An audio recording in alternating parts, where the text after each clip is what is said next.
청문회는 이재명 정부의 초대 여성가족부 장관 후보자에 대한 자질과 능력을 국민들께 검증하는 자리라고 생각합니다. 인사청문회가 국정의 책임성과 신뢰성을 높이기 위한 최소한의 장치로서 기능을 다할 수 있도록 여야 의원님들 모두 함께 해주셔야 한다고 생각합니다. 특히 이번 강선우 후보자는 단순한 부처 수장이 아니라 여성가족부의 확대 개편이라는 중대한 미션을 맡아야 하기 때문에 후보자의 능력 검증이 그 어느 때보다 중요합니다.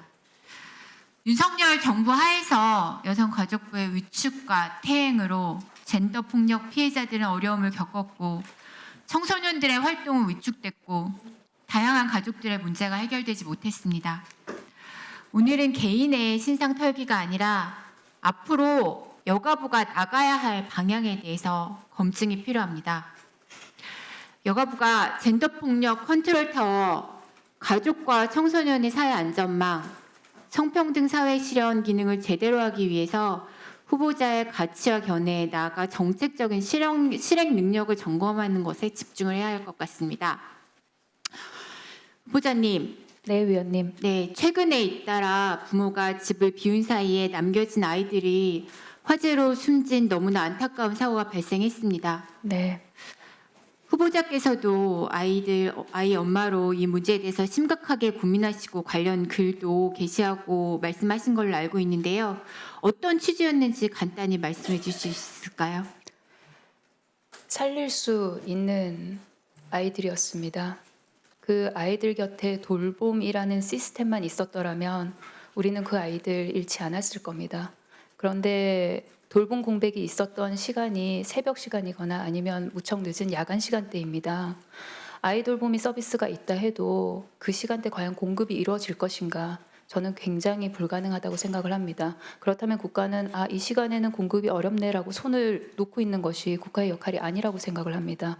어떻게 하면은 공급이 어려운 시간대에 공급을 할 수 있는가? 여러 가지 방안이 있을 수 있겠죠. 처우 개선도 있을 수 있겠고요. 그리고 수당을 높여주는 것도 있을 수 있겠고요.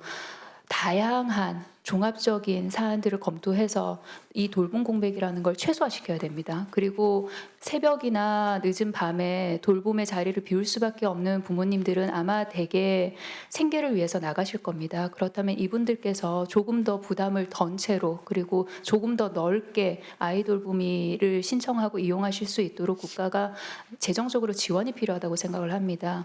그런 여러 가지 정책들을 조금씩 이어나가다 보면 아마 돌봄 공백이 메워지지 않을까라는 그런 생각을 합니다. 관련해서 여러 가지 현황 파악이라든지 아니면 예산 상황이라든지 그리고 우리가 지금 당장 할 수 있는 것들부터 좀 살펴보고 싶은 마음이 무척 큽니다, 의원님. 네, 잘 말씀해 주신 것처럼 이제 여성가족부에서 하는 아이 돌봄 사업이 있지만 제도적 사각지대가 있습니다. 이번 사건도 부모님들이 새벽에 임시 일자리를 나가면서 사고가 발생했는데 저소득 가정에서는 아이 돌봄 비용 부담하기 쉽지 않은 상황이고요.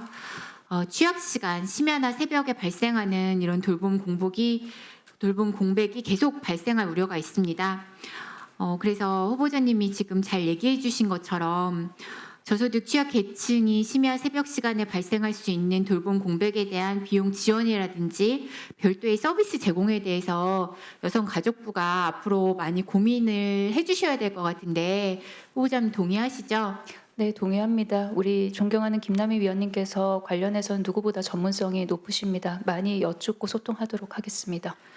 네, 현장에서는 이 돌봄이 매칭이 굉장히 어렵습니다. 그래서 긴급 돌봄이라는 제도가 있지만 긴급 아동 돌봄 현황 데이터를 분석해 보면 심야 시간대는 신청자가 있어도 연계한 경우가 없습니다.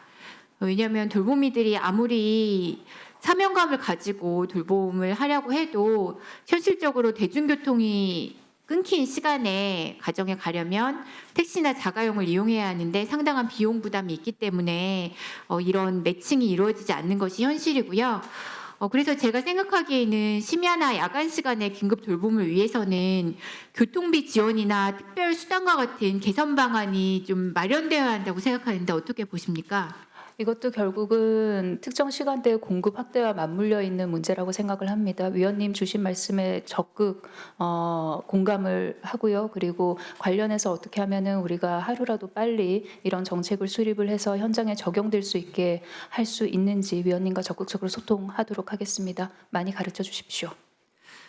네, 이재명 정부 공약에서도 아이 돌봄 지원 대상 확대, 자부담 단계적 축소, 아이 돌보미 일자리 환경 개선에 대한 약속들이 있었습니다. 그리고 이 공약 이행을 위해서 후보자께서 가족학 박사로서 전문성을 발휘해 주셔야 될 시점이라고 생각을 하고요. 가족 돌봄 공백 문제에 대해서 다양한 해외 사례와 전문성을 가지고 문제 해결 능력을 보여주셔야 할 것 같습니다. 앞으로 그런 역할 꼭 당부드립니다. 적극적으로 임하겠습니다, 위원님.